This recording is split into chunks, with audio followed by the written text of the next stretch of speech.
Terima kasih Anda masih bersama kami di Kompas Petang, saya Cynthia Rompas. Saudara, militer Israel merilis visual yang menunjukkan kerusakan di pangkalan udara yang disebabkan serangan udara Iran Sabtu waktu setempat.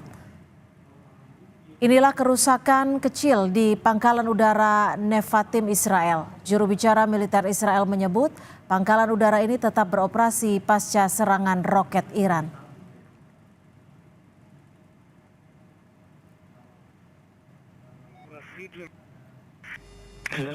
Puluhan pesawat tempur Israel dikerahkan untuk membantu pertahanan udara Israel. Juru bicara militer Israel mengklaim berhasil mencegat 99% dari lebih 300 rudal dan drone yang diluncurkan Iran.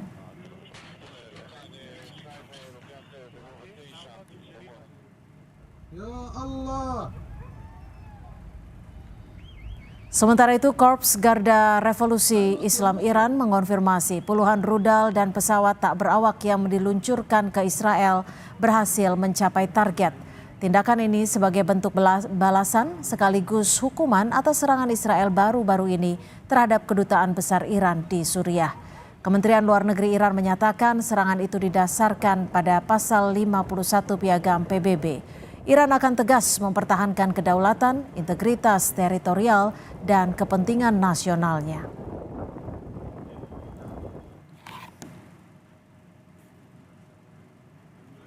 Pasca serangan Iran ke Israel, Yordania yang sempat menutup wilayah udaranya pada Minggu kemarin mengumumkan telah membuka kembali wilayah udaranya. Sebelumnya, saudara, pada hari Sabtu ketika Iran melancarkan serangan drone dan rudal terhadap Israel, otoritas penerbangan sipil Yordania sempat menutup sementara wilayah udaranya untuk semua pesawat yang masuk dan keluar serta transit dengan alasan meningkatnya risiko keamanan.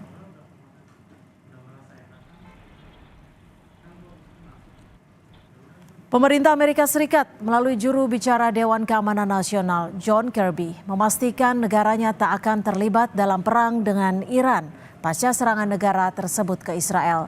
Kirby mengatakan Amerika menghormati sikap Israel jika akan merespon serangan tersebut. Namun Amerika tidak menginginkan perang meluas di kawasan tersebut. Now, whether and how the Israelis will respond, that's going to be up to them. We understand that and respect that. But the president's been very clear. We don't seek a war with Iran. We're not looking for escalation here. We will continue to help Israel defend itself. Kementerian Luar Negeri mencatat ada 115 WNI yang menetap di Israel. Kemlu memastikan tidak ada WNI yang terdampak serangan Iran. Akibat serangan itu, ruang udara sejumlah negara berpotensi ditutup demi keamanan penerbangan komersial. Kementerian Luar Negeri pun mengimbau WNI menunda perjalanan yang tidak esensial ke Israel dan Iran. Yaman telah menjalin komunikasi dengan para WNI yang tinggal di wilayah Israel dan hingga saat ini tidak ada informasi mengenai adanya WNI yang terdampak atas serangan balasan Iran kepada Israel pada hari ini. Tercatat terdapat 115 warga negara Indonesia yang tinggal menetap di Israel, sedangkan KBRI Teheran mencatat terdapat ada 376 warga negara Indonesia yang tinggal di wilayah Iran. Kementerian Luar Negeri telah menyampaikan imbauan kepada masyarakat untuk meningkatkan kewaspadaan dan menunda perjalanan yang tidak esensial ke Israel maupun ke Iran. Saudara, serangan Iran ke Israel meningkatkan suhu politik di Timur Tengah. Militer Iran menyebut telah menyiapkan operasi lebih besar jika Israel membalas serangan udara itu. Seberapa besar kekuatan militer Iran dan Israel? Apakah situasi ini akan menyeret negara-negara lain dalam perang? Kita bahas bersama peneliti hubungan internasional CACS Peter Pandi dan juga pendiri Sinergi Policies Dina Prapto Raharja. Selamat sore Mas Peter dan Mbak Dina, terima kasih sudah bergabung bersama kami di Kompas Petang. Selamat sore. Ya Mas Peter, kalau Anda melihatnya ini, militer Iran mengklaim akan menyiapkan operasi lebih besar lagi jika Israel membalas serangan udara Iran ini. Seberapa besar kalau menurut Anda hitung-hitungannya operasi militer Iran ini? Untuk kapabilitas militer Iran sendiri, mereka memiliki kapabilitas yang sangat besar. Utamanya dari network proxy dan juga kapabilitas rudal dan drone yang mereka memiliki secara domestik. kelompok-kelompok proksi ini masing-masing juga memiliki kapabilitas yang sangat besar. Banyak kelompok juga ada di Irak, Suriah, Yemen, Lebanon, dan juga di Gaza dengan Hamas yang itu juga mengitar Israel dari berbagai sisi. Iran sendiri juga memiliki kapabilitas serangan rudal yang sangat besar yang selama ini juga menjadi faktor deterrent kepada AS, Arab Saudi, dan Israel, dan membuat mereka tidak ingin melakukan peperangan dengan Iran. Sebaliknya, Israel juga memiliki kapabilitas militer yang sangat besar, tapi mereka akan sangat kewalahan jika harus melawan Iran sendiri dan juga berbagai kelompok sahabatnya yang terletak di berbagai negara sekitar Israel. Jadi artinya jika dibandingkan Israel, Iran beserta proksi-proksinya ini akan sebandingkah atau lebih kuat Iran? Sulit untuk dibilang akan sebanding atau tidak, tapi yang pasti bisa dibilang sekarang adalah Israel akan sangat kewalahan jika disuruh lawan mereka semua pada saat yang sama. Oke. Jika kita lihat ada perang di 2006 antara Israel dan Hizbullah, mereka juga sangat kesusahan. Padahal itu hanya Hizbullah sendiri yang memiliki arsenal rudal yang juga sangat besar. Jika digabung dengan Hamas, dengan Houthi, dan juga dengan Iran sendiri, Israel akan sangat kewalahan. Oke, Mbak Dina, kalau Anda melihatnya dampak ketegangan antara Iran dan Israel ini bagi kawasan Timur Tengah akan seperti apa? Tujuan dari Israel, justru saya melihatnya di sini Israel ya, adalah untuk mengalihkan perhatian masyarakat bukan lagi kepada Israel dengan kasus Gaza dan kekerasan terhadap masyarakat sipil yang terjadi di sana, tetapi kepada Iran. Jadi saat kita mendengar percakapan seputar Israel dan Iran, yang perlu kita sadari di sini adalah ada yang letaknya di panggung depan, ada yang posisinya di belakang layar. Jadi statement-statement yang dikeluarkan oleh kedua belah pihak harus bisa kita pilah antara mana yang tujuannya itu untuk menggentarkan tadi, deterrence ya, fungsinya untuk menggentarkan lawan, dan yang realita di belakang. Karena dalam situasi yang ada seperti sekarang, walaupun Iran itu kuat secara rudal, misil, dan bahkan katanya dia punya persenjataan yang bisa menjangkau Israel langsung dalam waktu 7 menit gitu ya, kalau dia mau, itu fungsinya lebih untuk menggentarkan. Kita nggak boleh lupa bahwa 1 April Iran itu diserang konsulatnya oleh Israel, dan 2 orang jenderal mereka terbunuh di situ. Dan mereka mengajukan ke PBB, waktu itu ke Dewan Keamanan, untuk membahas soal ini, bahwa ini melanggar hubungan diplomatik ya, karena harusnya konsulat itu punya imunitas. Tetapi ini ditolak oleh negara-negara major powers, negara besar. Di sini Israel, menurut saya di sini Iran kemudian merasa bahwa kalau dia tidak melakukan apapun untuk menunjukkan bahwa mereka mampu, di situ secara domestik dan secara internasional mereka kemudian akan dipandang tidak kuat gitu. Ini penting untuk negosiasi ke depannya ya, karena kita tahu dalam konteks hubungan antara Iran dengan Amerika, juga dengan negara-negara besar di PBB, mereka sedang berusaha menekan Iran untuk negosiasi soal nuklir kan. Kembali lagi ke poin itu yang di tahun 2018 itu sempat ditinggalkan oleh Donald Trump. Jadi dalam bargaining itu kan kita harus harus kelihatan titik kuatnya di mana supaya lawan tidak melecehkan gitu.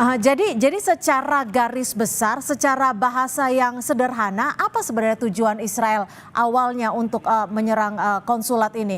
Apakah bukankah justru ini bisa membuka yang sebelumnya perang bayangan antara Israel dan Iran ini? Ini yang menarik karena belum ada poin yang bisa meyakinkan negara-negara besar termasuk Amerika Serikat, buktinya untuk mendukung Israel ya, karena buktinya tanggal 25 Maret kemarin berhasil lolos di Dewan Keamanan PBB satu resolusi di mana Amerika memilih untuk abstain, untuk pertama kalinya abstain untuk agar terjadi gencatan senjata selama bulan Ramadan. Ini berat sekali tentu buat Israel menerima kenyataan ini, karena garis politik Israel saat ini sangat kanan, sangat agamis. Dan berhadapan dengan Iran yang juga sekarang sangat kanan dan agamis, ini seakan-akan di tamparan besar gitu ya di wajah Israel. Jadi Israel sedang menggeliat, berusaha untuk menunjukkan diri melawan terhadap tekanan-tekanan yang ada, termasuk juga dari Amerika Serikat. Menurut saya itu tujuannya. Mas Peter, kalau Anda melihatnya setelah diserang dengan ratusan drone dan juga rudal, apakah Israel akan membalas serangan udara Iran ini? ada kemungkinan akan membalas, tapi itu kembali lagi tergantung kepada apa yang diinginkan oleh pemimpin politik dan militer Israel. Jika mereka ingin mengeskalasi hingga titik perang, mereka akan membalas dan akan menargetkan Iran secara langsung. Tapi itu ada konsekuensi di mana AS sudah membuat statement bahwa mereka tidak ingin ikut-ikut jika terjadi perang terbuka antara Iran dan Israel. Juga ada konsekuensi di mana yang saya bilang tadi, ada banyak kelompok-kelompok sahabat Iran yang berada di sekitar Israel yang juga memiliki kapabilitas yang sangat besar. Jika terjadi perang terbuka antara Iran dan Israel, itu akan melibatkan kelompok-kelompok tersebut dan Israel akan sangat kewalahan. Jadi menurut saya tergantung apa yang mereka inginkan. Apakah mereka ingin untuk mengekskalasi hingga perang atau mereka ingin untuk cukup sampai sini saja. Karena itu yang juga dikatakan oleh Iran kemarin. Mereka mengatakan bahwa the matter has concluded dengan serangan ini. Mereka tidak akan melakukan serangan lebih lanjut jika Israel tidak respon juga. Amerika menyatakan, memastikan bahwa pihaknya tidak akan terlibat antara eskalasi Israel dan juga Iran. Apakah ini juga nantinya memastikan negara-negara lain, baik itu blok barat dan juga blok timur, untuk tidak terlibat dalam eskalasi ini? Usai jeda kami masih akan membahasnya. Tetap bersama kami di Kompas Petang. Terima kasih Anda masih bersama kami di Kompas Petang. Kita akan lanjutkan dialog sore hari ini. Mbak Dina, ini kan Amerika Serikat sudah memastikan dalam pernyataan resminya untuk tidak ikut dalam eskalasi yang terjadi antara Iran dan juga Israel. Apakah pernyataan Amerika Serikat ini juga memastikan negara-negara lainnya untuk tidak ikut campur dalam eskalasi ini? Kalau yang dimaksud adalah negara-negara barat, ya. Jadi kalau kita bicara lagi-lagi, ada yang di depan layar, ada yang di belakang layar ya. Di belakang layar itu sebenarnya situasi ekonomi negara-negara Eropa yang menjadi sekutu Amerika Serikat itu bukan dalam posisi yang baik-baik saja. Krisis Ukraina itu menyebabkan juga krisis di dalam negeri banyak negara-negara Eropa. Dari segi harga minyak saja itu sudah sangat memberatkan untuk perekonomian mereka. Jadi posisi misalnya terakhir itu ada pembahasan soal dana IMF dan World Bank yang notabene itu sebenarnya kontribusi dari negara-negara maju yang dari barat itu ya, itu berkurang. Amerika kesulitan juga untuk securing dana ya untuk kelanjutan aneka program-program dua lembaga keuangan besar itu. Jadi di belakang layar nggak mungkin sih sebenarnya negara-negara barat itu kemudian mau mengeluarkan uang ekstra lagi untuk kegiatan perang yang belum tahu ujungnya sampai kemana. Nah, tapi kalau di depan layar kita juga lihat Biden immediately atau segera sesudah kejadian serangan Iran itu kan langsung bilang akan mengumpulkan negara-negara G7 kan, dan kita lihat negara-negara G7 juga langsung mengeluarkan statement yang condemn gitu ya, mengutuk. Jadi statement yang sangat keras, berbeda dengan statement negara-negara Timur Tengah yang sekutunya Amerika seperti Arab Saudi misalnya. Mereka hanya ambil posisi tolong lebih sabar, tolong menahan diri gitu kan. Jadi dalam realitanya nggak ada yang ingin perekonomian mereka jadi jauh lebih buruk daripada kondisi yang sekarang. Oke, yang menjadi kekhawatiran banyak pihak saat ini adalah di mana eskalasi antara Iran dan juga Israel ini bisa memicu adanya perang dunia ketiga. Menurut Anda? Menurut saya masih jauh posisi itu, setidaknya kalau kita bicara dalam waktu mungkin sampai mungkin 2-3 tahun ke depan, sepertinya sejauh mata bisa memandang ya, itu situasi yang masih berusaha untuk disingkirkan sejauh-jauhnya. Ketegangan akan terus meningkat karena posisi geopolitik dan geostrategis itu saat ini dalam posisi yang ibaratnya gempa bumi, terjadi pergeseran yang cukup sistematis dan tektonik gitu ya, sangat mendalam gitu untuk sejumlah negara. Ada faktor keuangan, perdagangan, kemudian juga hutang berbagai negara yang kemudian itu menyulitkan perekonomian sehingga mereka harus bangkit secara politik untuk menunjukkan kekuatan negara-negara besar ini. Tetapi untuk terlibat lebih jauh, kita akan lebih menyaksikan banyak proksi ya, perang-perang proksi. Oke, Mas Peter, ini kan Iran mengancam serang Yordania setelah Yordania tembak jatuh drone milik Iran. Apakah akan makin panas hubungan antar kedua negara ini? Kemungkinan akan semakin panas seperti yang Mbak Dina bilang tadi, tapi unlikely juga untuk kedua sisi ingin eskalasi hingga ke tahap perang regional. Ini akan sangat merugikan untuk pertahanan negara-negara seperti misalnya Yordania dan negara-negara lainnya juga yang secara geografis akan berada di tengah-tengah perang di mana ada banyak sisi di sekitar negara tersebut. Misalnya seperti tadi Israel di sekitarnya ada kelompok-kelompok Iran di Suriah, di Lebanon, di Irak dan juga di Yemen. Betul juga halnya untuk Yordania yang berada di tengah-tengah.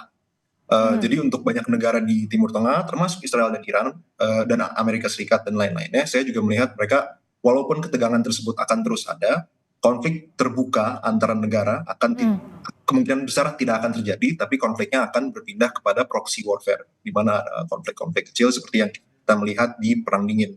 Jadi konflik secara tidak langsung yang tidak melibatkan negara-negara tersebut secara langsung, tapi melibatkan kelompok-kelompok lain di tempat-tempat tersebut. Oke, Mas Peter, seperti yang Anda tadi sudah sempat sebutkan bahwa kekuatan militer antar kedua negara ini bisa dikatakan cukup kuat. Tapi ada kekhawatiran Israel juga khawatir jika Iran bersama proksi-proksinya bersatu seperti itu. Lalu bagaimana melihat kekuatan militernya? Kekuatan militer dari sisi Israel Kedua dan negara. Masing-masing juga memiliki kekuatan militer yang sangat besar. Kami melihat kemarin bahwa Israel aerial defense systemnya juga cukup baik dan juga mereka memiliki kemampuan rudal dan kemampuan militer yang lainnya juga yang juga sangat kuat. Selama ini kita juga, walaupun Israel belum pernah mengkonfirm atau deny, mereka juga mungkin memiliki kemampuan nuklir. Iran juga selama ini katanya tidak membuat program nuklir, tapi mereka juga memiliki program rudal yang sangat besar dan juga memiliki dukungan pembangunan kapabilitas dari Rusia dan Tiongkok. Jadi dari banyak sisi tersebut, kedua negara itu memiliki kemampuan yang sangat besar yang membuat perang regional akan menjadi juga sangat rusak bagi semua negara yang ada di sini. Untuk kekuatan strategi, kekuatan militer antar kedua negara ini bagaimana Anda melihatnya? Kekuatan strategi, boleh diulang pertanyaannya? Ya.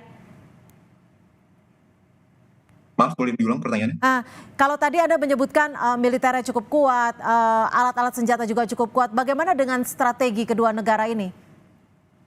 Baik, secara strategis Iran selama ini itu lebih seperti yang dibilang Mbak Nina juga lebih memilih strategi proxy warfare, di mana kita memberikan training dan juga kapabilitas militer kepada kelompok-kelompok yang berserakan di sekitar Timur Tengah, dan mereka yang melakukan peperangan terhadap kelompok-kelompok lain yang menjadi rival dari Iran. Sedangkan untuk Israel mereka melakukan peperangan itu sendiri.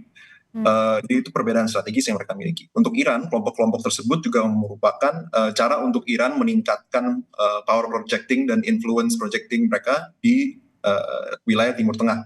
Jadi mereka memiliki network yang sangat luas dibandingkan dengan Israel yang memiliki wilayah yang cukup kecil dan juga power project influence yang cukup kecil jika tidak menghitung kekuatan dari AS sendiri. Oke, Mbak Dina, ini kan PBB meminta semua pihak untuk menahan diri terkait konflik Iran dan Israel. Menurut perspektif Anda, apakah ini akan dipatuhi oleh negara-negara baik itu di blok barat ataupun di blok timur? Kalau kekerasan menurut saya ini masih akan merajalela di mana-mana. Yang harus diwaspadai adalah kekerasan terhadap masyarakat sipil yang lebih ditunjukkan untuk kekuatan destruksi atau pengrusakan ya. Itu yang digunakan oleh sejumlah negara untuk menunjukkan bahwa mereka kuat dan patut dipertimbangkan. Jadi stake-nya atau taruhannya sekarang semakin tinggi, itu yang harus kita waspadai. Dan ini tanda-tanda yang memang sangat tidak baik ke depannya, karena negosiasi berarti bisa jadi tiba-tiba ditaruh di garda belakang. Kuncinya di sini sebenarnya adalah Amerika Serikat. Jadi kalau kita lihat keputusan untuk perang atau tidak perang sebenarnya sangat bergantung pada Amerika Serikat. Tinggal kita lihat aja politik Amerika Serikat, khususnya sesudah pemilu 2024 ini akan seperti apa tendensinya. Kalau ternyata Donald Trump naik lagi, justru saya pikir urusan ekonomi itu akan lebih mengemuka daripada perang ya, karena dia sangat rasional dalam hal ekonomi. Mungkin ya kalau kecuali ada perubahan strategi tertentu dari dia. Tapi negara-negara lain yang menjadi sekutu Amerika Serikat hari ini tidak dalam posisi untuk memberi amunisi SDM, manusia, uang, ataupun tempat ya, karena situasi ekonomi sekarang sedang dibangun untuk koridor-koridor kerjasama ekonomi, lalu tiba-tiba harus dikorbankan gitu ya untuk satu perang yang Oke. akan dinikmati hasilnya oleh negara lain, notabene Amerika Serikat. Itu yang negara lain pasti akan berhitung betul. Oke, Mas Peter terakhir, kalau tadi Mbak Dina menyebut bahwa posisi Amerika Serikat ini juga disebut akan menjadi penentu. Yang menjadi kekhawatiran banyak pihak adalah ketika Amerika Serikat akan membantu Israel, di mana nanti Korea Utara dan juga Rusia akan justru membantu Iran. Bagaimana menurut Anda? Menurut saya setuju banget sama yang Mbak Dina bilang tadi sih. Banyak negara-negara walaupun mereka berada di dalam sisi tertentu untuk mendukung Israel atau mendukung Iran, mereka juga tidak menginginkan konflik yang hingga titik konflik terbuka regional. Kami melihat juga Rusia, baik Tiongkok, baik Korea Utara banyak menggunakan taktik-taktik dalam zona-zona abu-abu, gray zone konflik. Kecuali Rusia yang sekarang sudah menyerang Ukraina secara langsung. Kenapa? Karena perang terbuka akan sangat merugikan secara ekonomi dan politik juga. Dan juga perang itu tidak unpredictable ya. Kalau kita melihat kapabilitas militer, walaupun sebuah negara memiliki kapabilitas militer yang besar, misalnya dalam hal Rusia dan Ukraina sekarang, Rusia berpikir mereka akan menyelesaikan konflik ini dengan cepat, tapi buktinya sudah 2 tahun lebih konflik ini berjalan. Kalau kita balikan itu dengan situasi yang di Timur Tengah, konflik besar yang melibatkan negara-negara besar juga, kita tidak tahu akan sebesar apa dampaknya secara regional atau secara dunia. Dan saya yakin negara-negara besar juga memikirkan hal itu. Baik, terima kasih atas perspektif Anda, Mas Peter Pandi, peneliti hubungan internasional CACS, dan juga Mbak Dina Raharja Prapto, pengamat hubungan internasional, pendiri Synergy Policies. Terima kasih, selamat sore. Selamat sore.